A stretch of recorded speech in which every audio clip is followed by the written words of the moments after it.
फिर तो इस जीवन में जो कुछ किया उसका सब फजूल हो गया।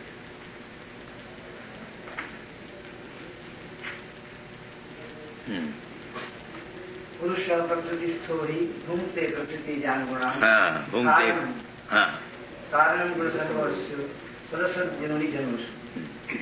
The living entity in material nature thus follows the ways of life, enjoying the three modes of nature. This is due to his association with that material nature. Thus he meets with good and evil amongst various species.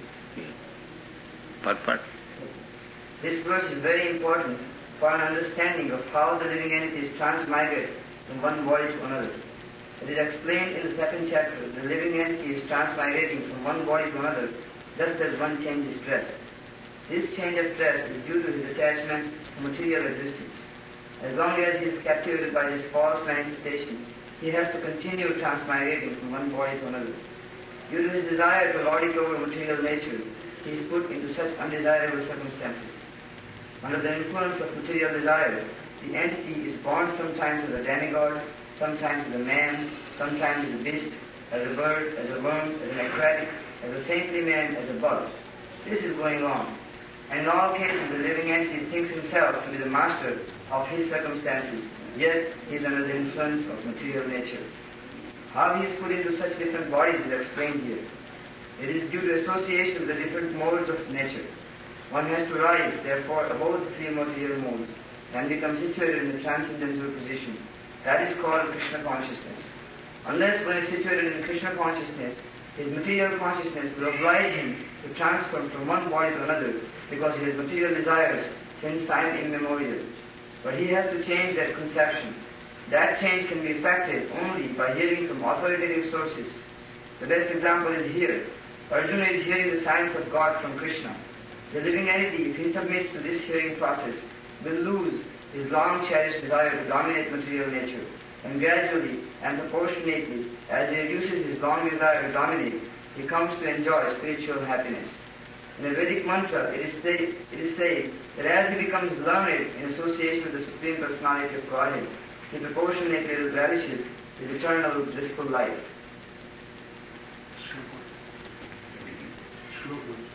Purusha prakristho hi bhunkte prakriti jangunan karanam gunasangosya salasvadyoni janmasu.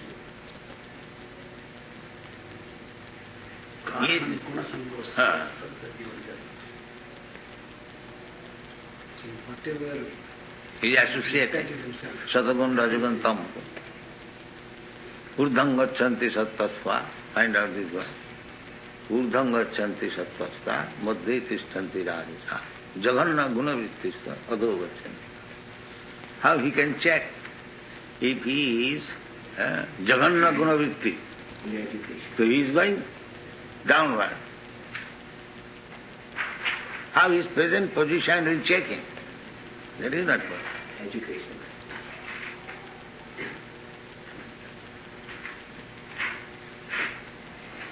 So our little endeavor is that we have got such a vast knowledge, treasure house of knowledge.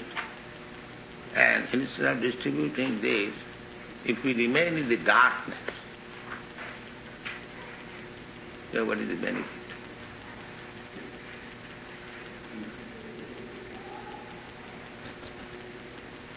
Chaitanya Mahaprabhu का ये mission है। भारत भूमिते मनुष्य जन्म हईल जा जन्म सार्थक करी करो करो परोपकार, क्योंकि सारा दुनिया डार्कनेस। ऊर्ध्वं गच्छन्ति सत्त्वस्था मध्ये तिष्ठन्ति राजसा जगन्य गुणवृत्तिस्था अधो गच्छन्ति तामसा. Translation. Those situated in the mode of goodness gradually go upward to the higher planets. Those in the mode of passion live on earthly planets. And those in the mode of ignorance go down to the hellest worlds. Purport. In this verse, the results of actions in the three modes of nature are more explicitly set forth. There is an upper planetary system consisting of the heavenly planets where everyone is highly elevated. According to the degree of development of the mode of goodness, the living entity can be transferred to various planets in this system. The highest planet is Satyaloka or Brahmaloka, where the prime person of this universe, Lord Brahma, resides. We have seen already that we can hardly calculate the wondrous condition of life in Brahmaloka. But the highest condition of life, the mode of goodness, can bring us to this. The mode of passion is mixed. It is in the middle, between the modes of goodness and ignorance. A person is not always pure, but even if he should be purely in the mode of passion, he will simply remain on this earth as a king or a rich man. But because there are mixtures, one can also go down. People on this earth in the mode of passion or ignorance cannot forcibly approach the higher planets by machine. In the mode of passion, there is also a chance of becoming mad in the next life. The lowest quality, the mode of ignorance, is described here as abominable. The result of developing ignorance is very, very risky. It is the lowest quality in material nature. Beneath the human level, there are 8 million species of life, birds, beasts, reptiles, trees, etc. And according to the development of the mode of ignorance, people are brought down to these abominable conditions. The word tamasaha is very significant here. Tamasaha indicates those who stay continually in the mode of ignorance without rising to a higher mode. Their future is very dark. There is opportunity for man in the modes of ignorance and passion to be elevated to the mode of goodness, and that system is called Krishna Consciousness. But one who does not take advantage of this opportunity certainly will continue in the lower modes. In the Bhagavad it is said, Nasta prayeshu avadreshu nityam Bhagavata sevaya. Bhagavati uttama sloke bhakti bhavati nasthiki. Tato rajastamo bhava kamulo bhadayasthaje cheta etai anavidyam sthitam satti prasidati. तो आदमी को सतुगुण में ले आना चाहिए. This is education. वो तमोगुण में ही रहेगा तो क्या है?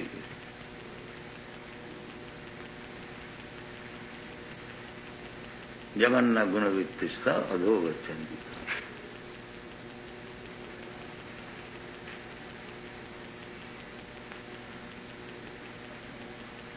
देहांत प्राप्ति तो है, और किस तरह से देहांत प्राप्ति होनी है उसको सिखाना चाहिए.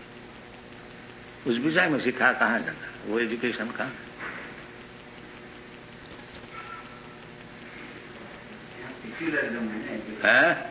Secular education. You can't teach that religion.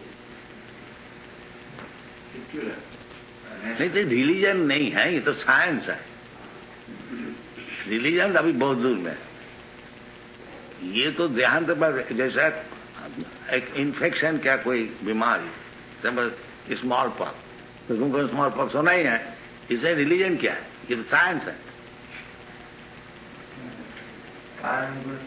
कारण गुण संग. तो स्मॉल पॉक्स डिजीज को इन्फेक्ट किया, अब तुमको स्मॉल पॉक्स भोगने पड़ेगा. इसमें रिलीजन की बात क्या? रिलीजन तो बहुत, जब आदमी होगा तभी उसको रिलीजन. धर्म तो साक्षात भगवत प्रणीत. जब भगवान से संपर्क होगा कभी रिलीजन है, नहीं तो रिलीजन क्या है? मनमाफिक रिलीजन होता है. धर्म तो साक्षात भगवत प्रणीत. मनमाफिक लॉ होता है? नहीं, लॉ तो गवर्नमेंट देता है. इसी प्रकार रिलीजन का अर्थ होता है जो भगवान जो बता देते हैं उसका नाम है रिलीजन. इसीलिए भगवान बताए सर्वधर्मान परित्यज्य माम, this is religion. And whatever you have manufactured, this is all bogus. Therefore, इसको त्याग दो. तो ये रिलीजन है. मामेकं शरणं, उसका नाम है रिलीजन. तो ये रिलीजन देता कौन? इसको भी बताया, नमांग दुष्कृत न मूढ़ा प्रपद्यन्ते न राघव माया परितज्ञाना असुरी भाववान. ये जो भगवान बोल रहे हैं सरेंडर करो, तो भगवान बोलते हैं हमको सरेंडर करता नहीं. कौन? दुष्कृति न राघवा मूढ़ा माया परितज्ञाना आसुरी भाव. तो फिर तो सब हो गया, खत्म. नहीं, बहुनाम जन्म नामंते ज्ञानवान मांग प्रबद्धति. अनेक जन्म ऐसा घूमते फिरते जब वास्तविक और ज्ञानवान होता है तब होता है. क्योंकि वो समझ लेते हैं वासुदेव सरिनीति समात्मा। तो जन्म तो होगा, ये तो तथा देहांतर प्राप्ति, तो उनको सिखाना चाहिए ये जन्म होने से जन्म तुमको मिला है, अब ये तुम ज्ञान लो, इस तरह से भगवान में प्रवृत्ति करो, इस तरह से जीवन को सफल करो। नहीं तो क्या है, हथौड़ी छोड़ने का ज्ञान लेके क्या। सबई पुंसांग वरो धर्म जतो भक्ति रधो खजे अहितु के अप्रतिहता जयात्मा संप्रसीदति।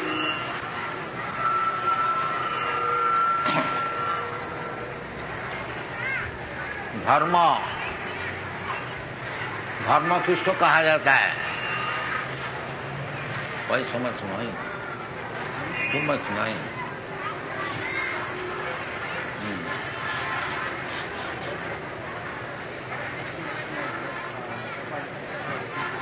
ऐसा है।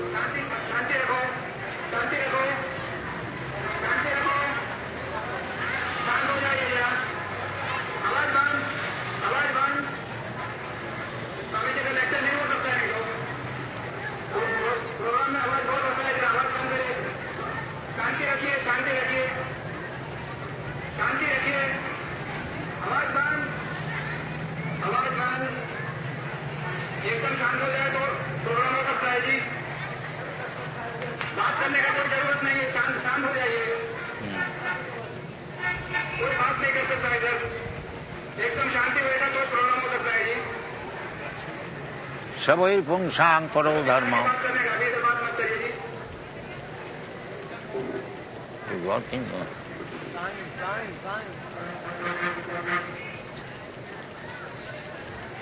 सबई पुंसांग परो धर्म जतो भक्ति रधो खजे।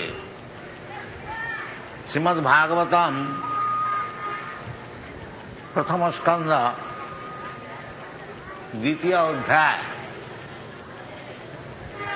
पाठ नंबर 6। सुखदेव गोस्वामी बताते हैं, उनको प्रश्न किया गया था कि भगवान श्री कृष्ण जब धर्म ज्ञान जो अवतार इस धाम से अपने धाम में चले गए, तो ये धर्म और ज्ञान किधर रख गए? तो वो भागवत में ऐसे बताया जाओ, पुराना को गुना उदित कृष्णे सधाम उपगते। भगवान अपना सधाम में चले जाने के बाद वो धर्म ज्ञान इस श्रीमद् भागवत में छोड़ दिए। तो श्रीमद् भागवत में बताया कि धर्म की सबसे बढ़िया धर्म कौन है? सबई पुंसांग परो धर्म। पर का अर्थ होता है ये प्राकृतिक भौतिक जगत का नहीं। हाँ, जैसे भगवद गीता में 2 शक्तियों के बाद प्रकृति के विषय भगवान सुनाया है। भूमि रप अनल वायु खंगमन बुद्धि रेव। एक भौतिक ये जो प्रकृति मेटीरियल एनर्जी, जिसमें भूमि, जल, वायु, अग्नि, आकाश, मन, बुद्धि, अहंकार, ये 8 प्रकृति है। ये अपरा प्रकृति भगवान सुनाया, अपरायम इतस्तु विद्धि में प्रकृति परा। और एक प्रकृति है, वो परा प्रकृति। वो परा प्रकृति कौन है? जीव भूत महाभाव जयदम धार्यते जगत। ये जीवात्मा, जैसा हम लोग है, आप है, हम हैं, सब जीवात्मा। मैं भी एक प्रकृति, बाकी परा प्रकृति। तो धर्म भी दुई प्रकार का होता है। जब शरीर का संपर्क से धर्म का जाजन किया जाता है, उसका नाम अपरा धर्म, निकृष्ट। और उत्कृष्ट धर्म है पराप्रति। निकृष्ट धर्म में प्रवृत्ति, और उत्कृष्ट धर्म में निवृत्ति। प्रवृत्ति रेशांग भूतानाम निवृत्तेषु महाफलम। जब तक प्राकृत धर्म में रहेंगे हम लोग, तो एक कर्मकांड का जो विचार है कि हम परिश्रम करके शरीर को खूब सुखी करेंगे, इस जीवन में भी करेंगे, और पुण्य कार्य करके फिर आगे जाके स्वर्गलोक में जाएंगे, उधर भी शरीर को खूब सुखी रखेंगे। ये विचार जो है, ये अपराधर्म, ये पराधर्म नहीं है। और क्योंकि मैं पराप्रकृति है, इसलिए हमारे लिए वो पराधर्म जो है वही योग्य। ये पराधर्म का विषय है। सूत गोस्वामी बता रहे हैं, सबई पुंसांग परो धर्म जतो भक्ति व दुख जी। तो पराधर्म क्या चीज है? जिसको जाजन करने से भगवान में भक्ति रुचि होती है, उसका नाम है पराधर्म। हाँ, सबई पुंसांग परो धर्म जतो भक्ति रतु। हाँ, तो भक्ति जो है ये प्राकृत नहीं है, अपराकृत। इसलिए भगवान भगवद गीता में बताए हैं, मां अव्यभिचारिणी भक्ति योगी न जा सेवते सगुणान समतीत एतान ब्रह्म भूयाय कल्प। भक्ति योग जो है वो ब्रह्म भूमिका में है। मायावादी लोग केवल ब्रह्मानुभव करके वहां सब चीज समाप्त कर देते हैं, परंतु असल में केवल ब्रह्मानुभव होने से ही काम नहीं बनेगा। ब्रह्म कार्य में नियुक्त होना चाहिए। तो ब्रह्म कार्य क्या चीज है, ये भी भगवान भगवद गीता में बताए हैं। ब्रह्म भूत प्रसन्नात्मा न सोचती न कांक्षति समस्त सर्वेषु भूतेषु मद भक्ति लभते परा। ब्रह्मभूत होने का पश्चात, यानी अहं ब्रह्मास्मि, मैं भौतिक वस्तु नहीं है, भूमि रप अनल वायु ये वस्तु मैं नहीं। शरीर जो है हमारा, ये मट्टी, अग्नि, पानी, वायु, आकाश, ये सब चीज से बना हुआ, ये मैं नहीं। अहं ब्रह्मास्मि, मैं आत्मा, आत्म वस्तु है। ये ज्ञान का नाम है ब्रह्म ज्ञान, अहं ब्रह्मास्मि। तो ये ब्रह्म ज्ञान होने का पश्चात क्या क्या उसका लक्षण होता है भगवान बताए। ब्रह्मभूत प्रसन्न आत्मा, यदि वास्तविक किसी को ब्रह्मानुभव हुआ तो वो प्रसन्न आत्मा हो जाता। और जब तक भौतिक अनुभव है कि मैं शरीर है, ये शरीर को इस देश में मैं प्राप्त किया है, अतएव हम भारतीय है, हम अमेरिकन है, हम हिंदू है, हम मुसलमान है, हम